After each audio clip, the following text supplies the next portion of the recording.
বাদ যাবে না একটি শিশু। এই শহরের প্রত্যেকটা বাচ্চাকে ধরে ধরে পড়াবো। সুমন সুলাইমান, টাকা গোনার জন্য প্রস্তুত হয়ে যাও। এরপর শুধু টাকা টাকা। ভাইয়া কোনো লোকের দরকার নেই, আপাতত পোস্টার লাগাইতে হেল্প কর। আচ্ছা ভাইয়া, এইসব করার পরে তারপর কি করবা ভাবছো কিছু? কি আর করবো, বাড়ি বাড়ি যাবো। ছি ছি ছি ছি ছি, তুমি বাসা বাসা কি ভিক্ষা করবা?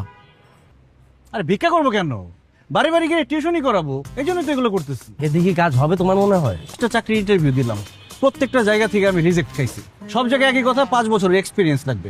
আরে বাবা, চাকরি না দিলে আমার এক্সপিরিয়েন্স আসবে কোত্থেকে? ভাইয়া খেলাটা অভিজ্ঞতার মামলা না, মামলাটা হইতাছে তোমার চাকরিতে কেউ একজন কষায় একটা তাবিজ করছে, বান মারছে। কি কর, চাকরিতে বান মারা যায়? হ, এদিকে আও। অবশ্যই বান মারা যায়। এই যে তুমি দেখো না, বিজ্ঞাপনে লেখা থাকে মা সীতালক্ষ্য কবিরাজ, সকল সমস্যার সমাধান তিনি একজনই। হ্যাঁ, এই যে দেখো না, যাদের প্রেম হয় না তাকে প্রেম করাই দেয়, যাকে বিয়ে হয় না তাকে বিয়ে করাই দেয়, যাকে চাকরি। আমি শিওর তোমার চাকরিতে কেউ একজন বান মারছে, তুমি সেই কবিরাজের কাছে যাও, তোমার বান ছুটাও, টাকা তোমার খরচ হবে, কিন্তু আগে বানটা ছুটাও, নাহলে তোমার কিচ্ছু হবে না। জুতা ছিঁড়ে গেছে 1 সপ্তাহ আগে, টাকার অভাবে নতুন জুতা কিনতে পারতেছি না, আর আমি কবিরাজের কাছে যাবো বান ছুটাইতে? গরিব, এই জন্যই মুরব্বীরা বলে গরিবদেরকে বুদ্ধি দিতে হয় না। শোনো, তুমি এত এদিক সেদিক না করে তুমি একটা বানটা ছুটাও। এসব বুদ্ধির দরকার নাই, তুই পোস্টার লাগা।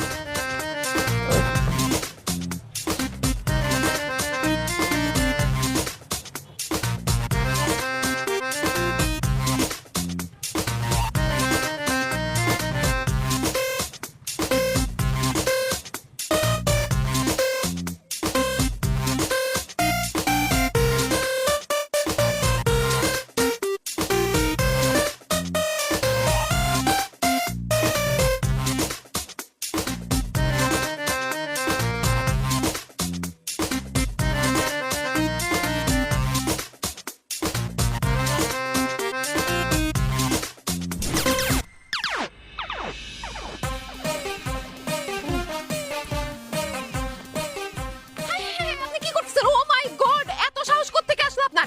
এই আপনার মতো মানুষের জন্য ঠিকমতো এই এলাকায় থাকা যায় না, কারণ আপনারা সুন্দর কোনো জিনিস তো রাখতে দিবেন না, সবকিছু নষ্ট করবেন। আপনাকে পুলিশে দেওয়া উচিত। কি ব্যাপার, আপনি এরকম চিল্লাইতেছেন কেন? কি করছি আমি? ও কেন চিল্লাইতেছি জানেন না? আমার বাসার নতুন দেয়ালের মধ্যে আপনি লিফলেট লাগাচ্ছেন কেন? ও এই কথা। আর আপনি যেভাবে রিয়াক্ট করলেন, মডেল লাগানো নিষেধ। আপনি কি মূর্খ? পড়ালেখা জানেন না? দেখেন না কি লেখা, দেয়ালে পোস্টার লাগানো নিষেধ। এগুলো পোস্টার না তো, এগুলো লিফলেট। আর দেখেন লিফলেটে কি লেখা আছে, বাসায় গিয়ে পড়ানো হয়। আমি যদি মূর্খ হইতাম। এই, কাকে মূর্খ বলতেছেন? আপনি জানেন আমি কে?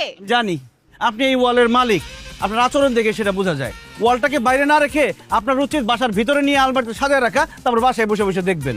ওয়াল থাকলে মানুষ লিফলেট পোস্টার এগুলো লাগাবেই। আসছে ফেসবুকের ওয়াল, দেখেন না, ওয়াল তো লেখালেখির জন্য, সবাই তো সেখানে লেখালেখি করে। লাগাইলাম না আপনার এখানে লিফলেট, তাতে কি হয়েছে? শহরে কি ওয়ালের অভাব আছে? আর শুনেন, আমার লিফলেট যদি একটা গায়েব হয়, আমি কিন্তু ওয়াল গায়েব করে দিব। হ্যাঁ, যান যান, দেখবো না আপনি কি পারেন, যা খুশি করেন আপনি। বাসায় গিয়ে পড়ানো হয়, এদের থাপড়ানো উচিত।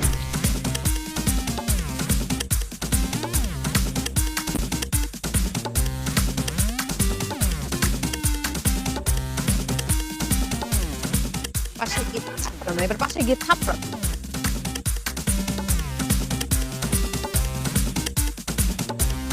ভাই, রিয়াল মাদ্রিদ আজকে কি খেলাটা না খেললো, গোল পোস্ট লাড়াচাড়া পুরো গোল ঢুকাইছে। রিয়াল মাদ্রিদ যতই ভালো খেলুক, তারপরে মানুষ ওদের গালি দেয়, কয় হালা মাদ্রিদ। হ্যাঁ হ্যাঁ।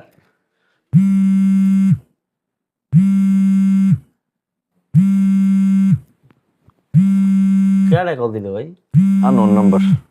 ভাই ফোন ধরো, তোমার মনে হয় কপাল খুলে গেছে, টিউশনের লেগে ফোন দিছে। হ্যালো, আসসালামু আলাইকুম।